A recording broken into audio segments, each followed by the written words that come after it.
firstly, where does National Grid fit into everything we see at ITT Hub? So National Grid provides electricity and gas transmission services across the country. So why are we important? We're important because we're going to support the net zero transition, both for hydrogen, for powering hydrogen vehicles, and for electricity, powering electric vehicles.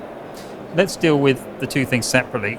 On the electric side, there's lots of talk about the grid not being up to the job and needs a lot of investment if we're all going to switch to EV technology. What are you doing as a company to prepare for that? Clearly, a lot of investment means that money has to come from somewhere. So there are lots of bits of investment that need to be made for everyone to convert to net zero. But we have until 2050 for the full net zero transition. And electricity, we reckon that will mean more than double the amount of electricity being used in the country now and being used then. So big growth in electricity. First thing you have to do is make sure that's all clean electricity. You don't want just people moving off using the combustion engine to using dirty electricity. So the way they're doing that is to generate a lot of offshore wind, but also the construction of new nuclear power stations. Those tend to be at the edges of the country for various reasons. If you're offshore wind, it's in the sea, and nuclear power stations are often by the sea as well. And so we have to build the energy network that will bring that electricity to where it gets used. Typically, our points of use are in the Midlands, in the north, or in the major cities in the south. And so making sure that we're bringing the electricity there is the first point. And to do that, we have to build new infrastructure. We don't have sufficient capacity on our infrastructure to do that now. Don't worry, that doesn't mean we don't have enough electricity, clean electricity for now. We do. And that's why there are two things going on in people's homes or businesses, which is putting in smart meters to enable you to charge when electricity is cheap, because it's cheap when there isn't a lot of other demand, so that helps us to spread across the whole day. And then secondly, to put in charging systems for electric vehicles across the country. And we've worked hard with government in identifying where those chargers should be, so everybody has one close to them, or at least at staggered places along their journey to alleviate range anxiety, which is one of the things people who buy electric vehicles worry about. Where are the biggest problems on the grid? Are they at national grid level, or are they at sort of the local grid level in terms of moving forward with adoption of EV technology? So I wouldn't say the problems, it's just a transitional period, and we need to make sure we adopt do the things that we need to do to make sure we're ready. So by 2030, when all new electric vehicles will be what you buy when you buy a new car or you move to trucks, we need to have the infrastructure ready. And that means, as I said, putting in the infrastructure for charging in particular. Charging at local network on the distribution networks is feasible in different places, but not feasible everywhere.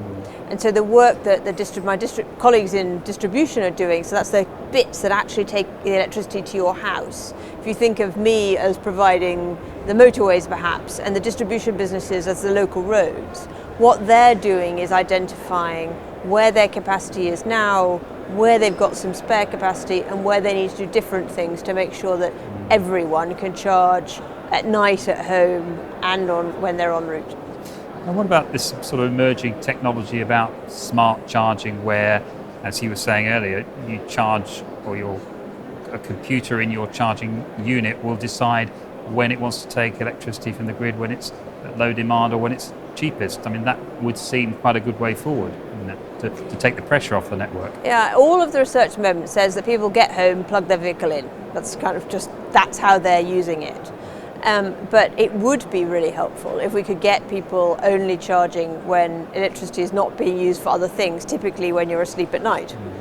And also not charging fully. Most people don't use all of their battery capacity in any given day. So getting used to the fact that you are only going to do a shorter distance, only charging for the necessary range. So there are two kind of different dynamics. And the smart chargers, we've got a scheme going on with one of the energy suppliers, with one distribution business, and the National Grid electricity system operator, which sort of brings all of it together. And they're doing some research into the first 1,000 people who've taken up a smart charging option for their electric vehicles to understand the difference it's made. And moving on to hydrogen, clearly distribution is one of the conundrums that is being looked at. If we're going to produce hydrogen at scale, then clearly we can't be moving it around with tankers. It has to be along a pipeline. There is talk about transferring the natural gas pipeline into hydrogen pipeline. Is that something that you're looking at? It absolutely is, yes. In fact, I 2 weeks ago went to the site where we are testing the facilities. Using a facility in Cumbria, we have hydrogen in 3 terraced houses, in a distribution network for gas, and now into a transmission network for gas. All of the research work says it's absolutely feasible. We would need more hydrogen, so it doesn't produce as much energy per unit of hydrogen as methane, the current gas we use, does. So we're going to need more hydrogen to do the job, probably. And at least we need to think a lot about how we store it. The transmission network for gas is a great storage vehicle because typically we use about 70% of our gas use is in a very concentrated period over the coldest months of the year. So we have the gas network available at other times of the year, but we're not using it very much. It's really for those concentrated periods of cold. And that will be the case with hydrogen as well. So I think it will absolutely be the way forward, using hydrogen in the existing gas networks as a storage mechanism. And is it your opinion that hydrogen will take over where natural gas leaves off, for instance with home boilers, things like that? So 85% of homes are currently heated with natural gas. I think it's unlikely we will see such a high proportion heated with hydrogen. Instead, I think we're going to have a much more mixed heating system. That's very common in the rest of the world. And we'll have more houses using electricity to heat their homes, whether that's solar created, whether it's wind created, but using electricity, and fewer homes using gas. Those that use gas will use hydrogen. And can hydrogen delivery at homes perhaps take the pressure off the electrical network, bearing in mind that as we go forward, cars will be hydrogen powered and EV will not be as sort of big as it perhaps will be in the next 10 years? So the Commission for Climate Change have been thinking about what our transition pathway looks like to net zero. Have done quite a lot of work on this, and they are absolutely convinced that you need both electricity and hydrogen. It's not a choice. You can't create net zero by one or other. You have to have them both. Partly for exactly the reason you specify. It'll take a bit of pressure off the electricity network. Partly for the reason that I've said, which is a larger proportion of UK homes are currently heated with gas, that it would require even more electricity, and we have the whole dynamic of how you heat homes. Some of our housing stock isn't really suitable for using an electricity-based heating system, a heat pump or something. So it would be better off converting to hydrogen. What does the future look like, do you think, in terms of our homes and our mobility?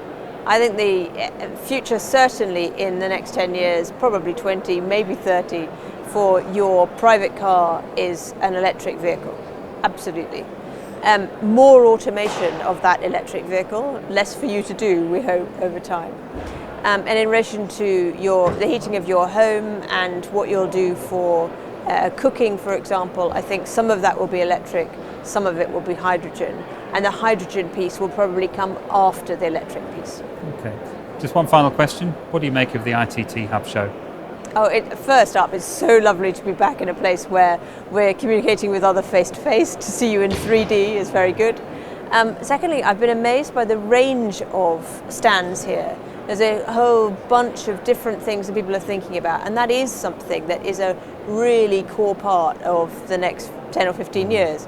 It's integration of different sectors together, so data, digital, energy, transport, all of those things where we need to work together in a much more collaborative way than we have done hitherto. Excellent. So Shaw, many thanks. Thank you very much.